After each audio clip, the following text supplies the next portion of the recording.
Ya, bismillahirrahmanirrahim. Assalamualaikum warahmatullahi wabarakatuh. Ya, Waalaikumsalam warahmatullahi wabarakatuh. salam sehat buat kita semuanya. Mudah-mudahan kita masih diberikan kesehatan jasmani dan rohani kita, sehingga pada siang hari ini kita bisa berjumpa dan tentunya kita akan membahas di materi pertemuan 5 mata kuliah dasar pemrograman dengan menggunakan bahasa pemrograman Python. Oke, di sini sudah ada Ahmad Rifki, kemudian ada Abdul Aziz, dan ada Hiroki Setiawan. Wah, Hiroki ini sepertinya mau bikin podcast nih ya. Tidak masalah Hiroki, nggak apa-apa ya. Jadi perkuliahan kita tuh menarik tuh. Jadi kita jangan terpaku dengan apa, Pak, kita nggak boleh nih Pak, misalkan kita pakai ruang kita dengan senyaman mungkin, silakan ya, misalkan nggak usah ditutupin gitu kan ya videonya.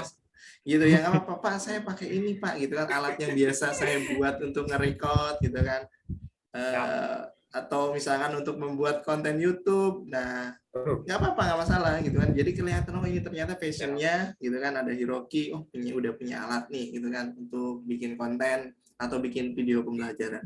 Kemudian ada Muhammad Ridwan juga nih, apa kabar Ridwan?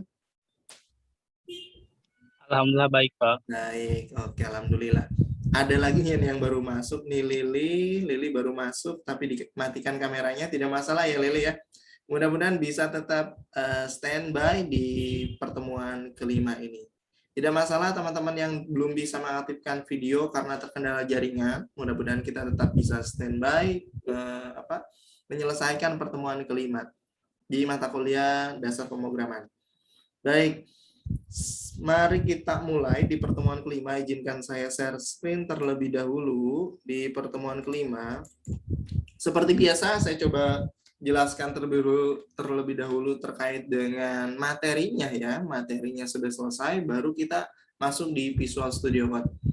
Kita masuk di pertemuan kelima. Nah, di pertemuan kelima ini sangat menarik ya. Menariknya apa? Karena di pertemuan kelima ini kita ketemu dengan perulangan. Kalau kemudian ada yang bertanya, Pak, bisa nggak sih misalkan kita menginputkan itu bukan sekali saja gitu kan. Nah, materi pertemuan 5 akan menjawab pertanyaan yang tadi gitu kan. Jadi kita bisa input berkali-kali. Nah, tentunya di perulangan ini ada batasan yang memang kita berikan. Kita memberikan batasan berapa kali menginput. Nah, itu yang disebut dengan batasan penginputan dari perulangan.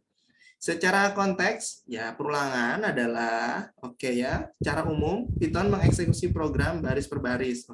Mulai dari baris 1, 2, dan seterusnya.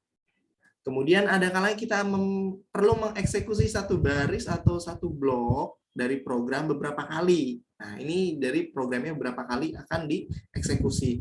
Nah, inilah yang disebut dengan perulangan atau looping. Ya.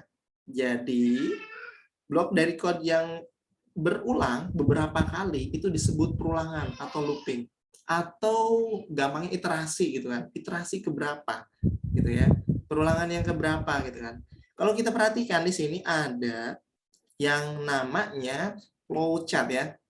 Oke, teman-teman sudah masuk materinya di materi logika algoritma ya, flowchart gitu ya, sudah belajar flowchart. Nah, di sini kalau kita lihat kondisi dari perulangan, flowchartnya seperti apa? Oke, kita lihat. Di sini kondisi, ya, kondisinya. Jika kondisinya itu di sini, jika kondisinya bernilai benar, nih kondisi yang pertama di sini, dimulai dari start di sini, kondisinya benar-benar, kemudian dia masuk lagi ke kondisi, kemudian sampai kondisi yang terakhir. Nah, artinya bahwa selama perulangan itu memenuhi kondisinya, dia akan terus melakukan proses perulangannya itu. Sampai kapan? Sampai kondisi yang terakhir itu sudah terpenuhi. Atau sampai kondisinya itu tidak ketemu lah gitulah. Atau if kondisi is false, artinya kondisi sudah tidak bisa ditemukan. Seperti itu ya, kondisi yang paling terakhirnya sudah mentok lah gitu ya. Oke, pada gambar di atas, perulangan memerlukan tes kondisi ini. Nah, kemudian hasil tes kondisi, bila hasil kondisi true, maka blok kondisi kembali mengeksekusi. Ya, kondisinya benar nih, balik lagi. masih benar, masih bisa memenuhi, balik lagi gitu kan. Kondisi masih benar gitu, masih terpenuhi, balik lagi sampai dengan kondisinya itu bernilai salah atau tidak terpenuhi kondisinya seperti itu. Itu yang disebut perulangan gitu ya. Misalkan kita punya mau menginputkan 2 kali. Contoh, saya beli misalkan minuman di minimarket. Saya beli 2 jenis. Nah, di kondisinya itu input misalkan berapa kali barang itu kan, barang yang diinputkan misalkan maksimal 2, saya masukkan merek A, minuman A masih bisa diinput, kemudian merek B masih bisa diinput, kemudian merek C kira-kira bisa diinput tidak, kira-kira bisa diinput tidak, boleh bantu jawab. Bisa, Pak. Kondisinya saya hanya memasukkan 2 kali. Kalau saya punya 2 barang kemudian dimasukkan, tidak bisa, betul. Kondisi yang ketiga itu tidak bisa diinput karena saya memberikan hanya 2 kali penginputan seperti itu. Oke, ada 2 metode dalam perulangan ya yang kita pelajari hari ini. Ada yang menggunakan for dan ada yang menggunakan while. Oke, sampai sini saya tahan dulu. Ada yang mau ditanyakan? Baik, belum ada sepertinya ya. Saya coba lanjutkan di materi slide selanjutnya, yaitu perulangan dengan menggunakan for. Secara umum penulisannya for, var in, sequen, kemudian body of for. Nah, penjelasannya adalah for ini sudah pasti for gitu kan. Var ini di sini variabelnya apa gitu kan. In ini sudah bawaannya, standarnya, sequen itu urutannya gitu kan ya. Kalau kita baca seperti var adalah variabel, digunakan untuk penampung sementara nilai dari sequen pada saat terjadi perulangan. Sequen adalah tipe data yang berurut gitu kan ya, seperti string, list, dan tuple. Perulangan terjadi sampai looping mencapai elemen atau anggota terakhir dari sequen. Oke, bila loop sudah sampai ke elemen terakhir dari sequen, maka program akan keluar dari looping tersebut. Maka programnya akan berhenti seperti itu. Baik, secara konteks seperti ini. Nah, secara contoh seperti ini. Oke ya. Kita lihat dulu, saya coba di new share screen di sini ya. Mungkin langsung saja saya coba di sini untuk yang ini ya. Baik, saya coba dulu new share screen di Visual Studio Code. Oke, di sini ada yang namanya range ya di sini ya. Contohnya sederhana ya di sini range, misalkan nih fungsi dari nomornya, misalkan dari iterasinya nih di sini. Fungsinya seperti ini. Misalkan tadi kalau kita lihat di mana di contohnya itu menggunakan sum ya. Oh, berarti bukan ini ya, di sum. Berarti sebentar saya coba fungsi len. Yang sum itu sebentar ya, kendali, kemudian tipe data. Baik, sebentar ya, saya coba percabangan perulangan, coba ya, update nilai string. Baik, mungkin nanti saya coba dijelaskan ya di sini ada for each iterasi ya, in number ya. Contohnya misalkan number, mungkin saya coba buatkan lagi di sini. Di sini belum ada atau belum ketemu ya. Oke, sepertinya saya lupa nih naruhnya di mana nih. Kendali looping, ini kendali looping fungsi range ini dari nomor.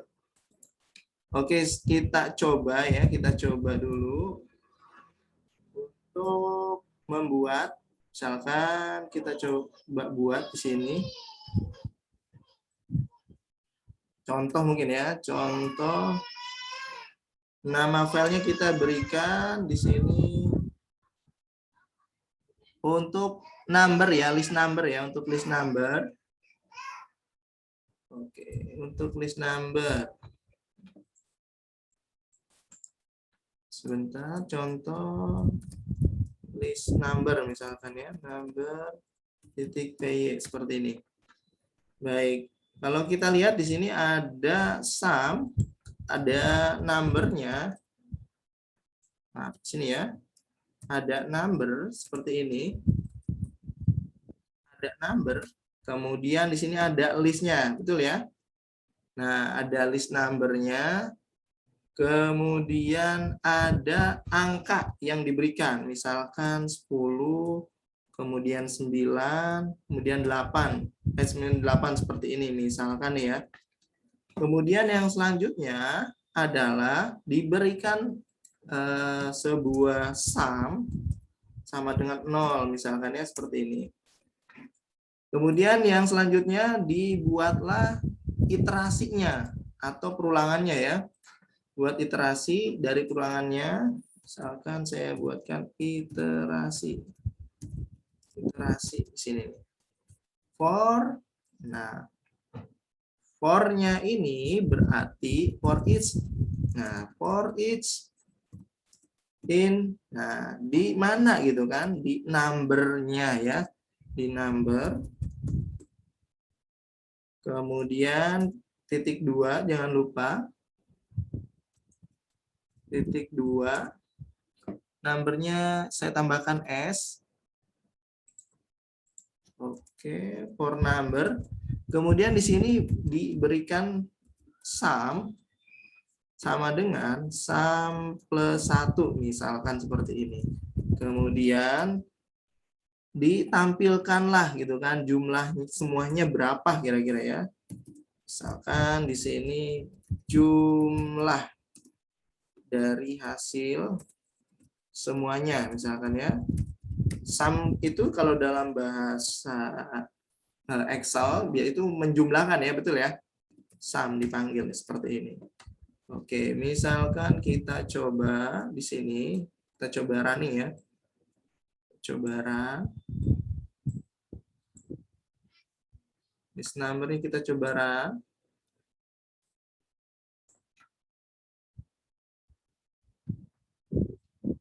Baik ya, tampil ya. Jumlah dari semuanya 1, 2, 3 ya, seperti itu ya. Sum-nya plus 1 di sini ya. Kalau kita lihat sum plus 1, 1, 2, 3. Sebenarnya ini tidak memenuhi standarnya. Kenapa? Karena di sini yang dipanggil adalah sum plus 1. Artinya dia hanya menjalankan sum yang ini. Betul ya? 1 ditambah 1 hasilnya 1. Kemudian dia for each lagi 1 ditambah 1 tadi kan 1. Kemudian telah berubah, maka 1 ditambah 1 hasilnya 2, 1 ditambah 2 hasilnya 3. Baik. Yang selanjutnya adalah kita coba di sini, kita coba rubah ya.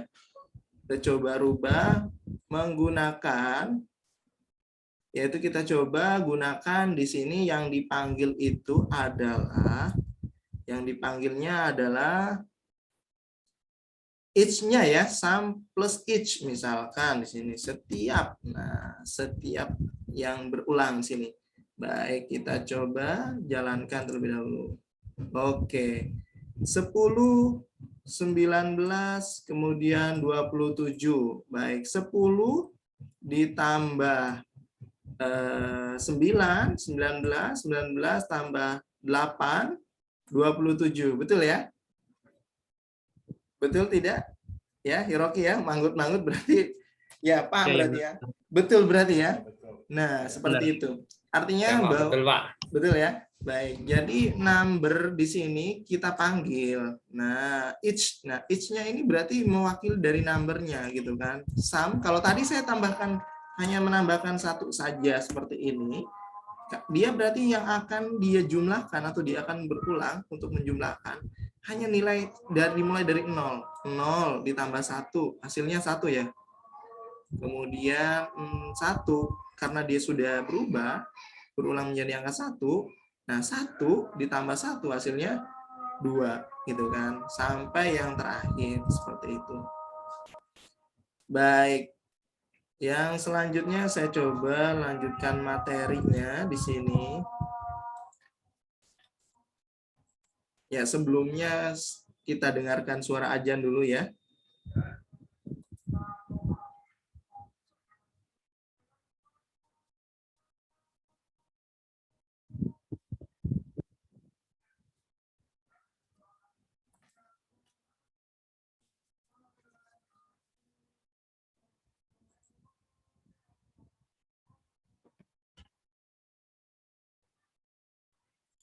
Baik, saya lanjutkan. Baik, materinya saya lanjutkan. Coba saya share screen. Baik, di sini saya coba lanjut. Sini kita masuk yang selanjutnya tadi ya, range yang tadi sudah ini ya. Dapat digunakan menghasilkan deret bilangan, menghasilkan bilangan dari 0 sampai 10 kalau ini di dalam contohnya ya tadi ya. Kemudian kita coba lanjut, di sini ada, yaitu kita coba lihat, di sini ada iterasi for in dalam sebuah mata kuliah atau mata pelajaran ya, mata pelajaran sih ada matematika, fisika, dan kimia. Dibuatkan perulangannya seperti ini. Nah, yang akan dihasilkan di sini ya, itu adalah dari list ini ya, dari list ini matematika, fisika, dan kimia yang akan dipanggil seperti itu. Dan ini menggunakan fungsi dari len-nya itu sendiri ya, fungsi len. Dari baris ya berarti ya. Kita coba di sini saya coba fungsi len. Nah, di sini sudah ada, baik. Saya coba new share screen. Ya, sudah ada di sini contohnya ini ada mata pelajaran matematika, fisika, dan kimia. Kemudian dibuatlah perulangannya gitu kan. Nah, di sini adalah menggunakan fungsi len dari mafel ya, dari variabel mafel. Nah, untuk melihat hasilnya kita coba jalankan terlebih dahulu. Nah, seperti ini ya. Ini ke jalan 2 kali, coba kita coba. Nah, saya suka mata pelajaran matematika, fisika, dan kimia. Ini berulang sampai dengan kimia. Kenapa? Karena yang dibuatkan dari iterasi yang terakhir atau perulangan yang terakhir adalah kimia. Nah, ini contohnya ya, seperti itu. Selanjutnya, saya coba masuk di materi. Saya coba new share screen. Balik lagi ke materi. Yang selanjutnya adalah menggunakan while ya. Menggunakan while di sini menjalankan blok pernyataan terus-menerus selama kondisinya bernilai benar. Oke? Sintaks secara umumnya nih seperti ini ya. Statement, while ekspresi atau expression, kemudian statementnya seperti apa. Nah, di sini statement S bisa terdiri dari satu baris atau blok pernyataan, expression. Merupakan ekspresi atau kondisi apa saja, kondisinya apa saja ya. Dan untuk nilai selain 0 dianggap true. Kalau misalkan nilainya 0 berarti dianggap false. Iterasi akan terus berlanjut selama kondisinya benar. Nah, while ini akan terus berlanjut selama kondisinya benar. Bila kondisinya salah, maka program akan keluar dari perulangan itu sendiri. Contoh kondisinya secara flowchart atau penjelasan secara flowchart, while di sini pertama dimulai dengan start. While ini akan terus berlanjut jika bernilainya benar. If condition is true, condition code-nya dicek nih. Jika masih memenuhi, dia kembali lagi ke kondisinya, kondisi kedua, ketiga, sampai kondisinya itu bernilai salah, sehingga dia langsung stuck atau keluar dari while-nya itu sendiri. Terakhir ya, perhatikan kondisi yang diuji bernilai salah, maka loop tidak akan pernah dieksekusi. Nah, kalau kondisinya salah ya. Oke, selanjutnya contohnya di sini ada count. Nah, kita coba saya balik di bagian Visual Studio Code-nya. Coba saya lihat di sini. Oke ya, perulangan whiles di sini ya. Saya coba, nah di sini ada count. perulangan whiles. Nah, ini ya. Saya coba new share screen. Share screen-nya terlihat? Terlihat ya? Lihat, Pak. Baik. Count, di sini variabel count saya berikan nilainya 0, ya, nilai awalnya 0. Kemudian di sini while gitu kan. Perulangan kondisinya di sini expressionnya count kurang dari 5. 0, jika 0 kurang dari 5, maka tampilkan di sini ya. Seperti itu. Kemudian count di sini sama dengan count. Nah, sama dengan count di sini berarti dia akan menampilkan hanya dengan 5 saja. Di plus 1 misalkan ya, count-nya plus 1 di sini. Nah, tambahkan 1 seperti ini. Hasilnya seperti apa? Kita coba jalankan terlebih dahulu. Oke, di sini yang tampil adalah 0 sampai 4. Nah, di sini artinya bahwa jika kondisi yang terakhir bernilai salah gitu kan, maka dia tidak akan menjalankan perulangannya. Kenapa angka 5 tidak tampil? Ya, karena tidak memenuhi gitu kan. Kalau kita balik misalkan tadi 0, variabel 0. Variabel di sini variabel count memiliki nilainya 0. Kalau kita buatkan masukkan logikanya ke dalam sini, ke dalam perulangan, 0 kurang dari 5. Oke. Coba tampilkan itu kan. Betul tidak ya? 0 dari kurang dari 5. Jika betul, tampilkan. Kemudian di sini 0 plus 1. Nah, 0-nya sudah berubah. 0 plus 1 berarti dia berubah menjadi 1 ya. Berubah menjadi 1 kurang dari 5.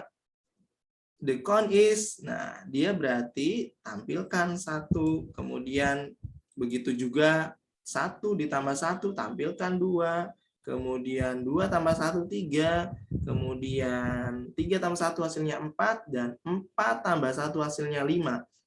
Dia baca di sini perulangannya 5 kurang dari 5. Apakah betul logikanya? Operatornya tidak ya, maka dia tidak menampilkan atau goodbye. Perintah terakhir itu goodbye. Artinya bahwa kondisinya itu perulangan, kalau nilainya salah maka dia akan berhenti ya, seperti itu. Logikanya seperti itu. Baik, saya coba kembali lagi di materinya. Di bagian materi, saya kembali lagi. Ya. Yang selanjutnya adalah infinite loop. Nah, ini sebenarnya kondisinya di mana tidak ditemukan hasilnya ya. Contohnya nih di sini hampir sama yang tadi, cuman dia tidak diberikan dari nilai plusnya. Misalkan di sini saya berikan plusnya saya hilangkan, kemudian jalankan. Kita lihat. The count is, dia bingung nih dia. Terus berjalan seperti ini. Kalau misalkan mau berhenti, tinggal Ctrl C seperti itu. Ya, text back atau terakhir nih. Tampilkan yang terakhir nih. Ini artinya bahwa secara teori bahwa kondisi di mana loop selalu benar dan tidak pernah salah disebut. Ya, artinya nilainya selalu benar terus gitu kan ya. Selalu benar dan tidak pernah salah, disebut loop tidak terbatas gitu. Karena apa? Karena tadi tidak dikasih atau tidak diberikan batasan pada saat loopnya itu berjalan gitu kan. Plus 1 itu untuk membatasi. Jadi ketika dibatasi kemudian dengan logika tadi kurang dari 5, maka dia akan stuck gitu kan. Kalau misalkan count-nya tidak diberikan plus 1, maka dia akan berjalan seperti tadi ya, terus gitu kan. Seperti ini ya. Jalan seperti ini. Baik, selanjutnya kita masuk di materi yang berikutnya, kendali looping, maaf ya. Umumnya bahwa di dalam looping itu bisa dikendalikan. Kendalikannya itu bisa menggunakan break dan bisa menggunakan continue gitu. Baik, fungsinya break itu berarti kalau kita lihat di sini, kita coba perhatikan di bagian Sebentar ya, saya coba back to Visual Studio Code-nya. Ada kendali looping. Misalkan di sini saya menggunakan break ya. Nah, for letter misalkan ini dari variabelnya di Python programming. Nah, kita coba for letter in Python programming. Jika letter, nah maksudnya variabelnya sama dengan bukan pemberi nilai G, misalkan G-nya ini ketemu enggak gitu kan, huruf G gitu kan, maka dia coba kita stop. Jangan ditampilkan. Perintahnya huruf yang sekarang adalah gitu kan, jangan tampilkan. Baik. Kemudian nanti tinggal di goodbye. Oke, kita coba running. Nah, dia ini 2 kali ke run, coba sekali saja biar terlihat. Python frog. Ketika dia ketemu dengan huruf frog, maka dia akan berhenti ya, karena di break gitu kan. Kalau misalkan kita rubah dengan menggunakan continuous, misalkan yang ini kita buatnya jadi komentar nih. Oke, continuous kita coba jalankan. Dia akan terus Python programming ya, seperti itu sampai yang terakhir itu huruf J ya, letternya ya. Python programming ya. Setelah itu baru goodbye. Baik, yang selanjutnya materinya yaitu waktu kita tinggal 10 menit lagi ya. Tadi sudah ada warning juga dari Zoom-nya. Baik, ini sudah, kemudian while else juga ini nanti saya coba jelaskan di sini langsung via ini ya. Via di apa namanya di Visual Studio Code while else. Kemudian di sini ada latihan. Nah, latihan ini saya coba jelaskan juga. Berarti ada 2 materi. Baik, untuk while else-nya coba kita lihat di sini. Nah, ini adalah pertama count kurang dari 8. Kurang dari 8. Sebenarnya masih sama sih ya logikanya. Else ini tidak kurang dari 8. Nah, kita coba jalankan terlebih dahulu. Oke. Kita coba di sini. Oke, 0 kurang dari 8. Sama logika seperti tadi. Jika 0 kurang dari 8, betul? Ya, gitu kan. Kemudian 1 gitu kan. Pada saat 0, tadi kan logika di sini 0 ya. 0, setelah 0 dia plus 1, maka dia rubah 1. 1 kurang dari 8. Maka 1 kurang dari 8. Ini labelnya ya, kalau ini labelnya ya. Kemudian sampai yang terakhir 7. 7 kurang dari 8, ya. Kalau 8 kurang dari 8 itu salah, maka tidak kurang dari 8. Seperti itu. Baik, yang selanjutnya mungkin ya. Yang selanjutnya adalah di sini, sebelum nanti teman-teman coba mengerjakan latihan mana ya? Saya tadi sudah buat latihan. Nah, ini dia. Baik, di sini dibuatkan yaitu for i. Nah, ulangnya hanya sebanyak 2 kali ya. Berulang hanya sebanyak 2 kali. I, kemudian range-nya diulang. Ulang ini berarti dia variabel ulang di sini. Data ke i plus 1. Oke, i yang akan bertambah ya. Berarti dia akan berulang. Nama, NIM, UTS, dan UAS. Oke. Kemudian ini $S, $S berarti nilainya string, ini integer. Baik, dicoba misalkan saya input di sini nama, masukkan nama misalkan Sultan, misalkan Sultan. Kemudian NIM-nya 1 2 3 4 misalkan. Nilai UTS-nya 100, nilai UAS-nya misalkan 90. Maka nambah Anda Sultan, nilai UTS dan UAS-nya tampil di sini. Data yang kedua, misalkan Rifki nih. Namanya Rifki. Oke. NIM-nya 5678. Kemudian nilai UTS-nya 90, UAS-nya 100 seperti ini.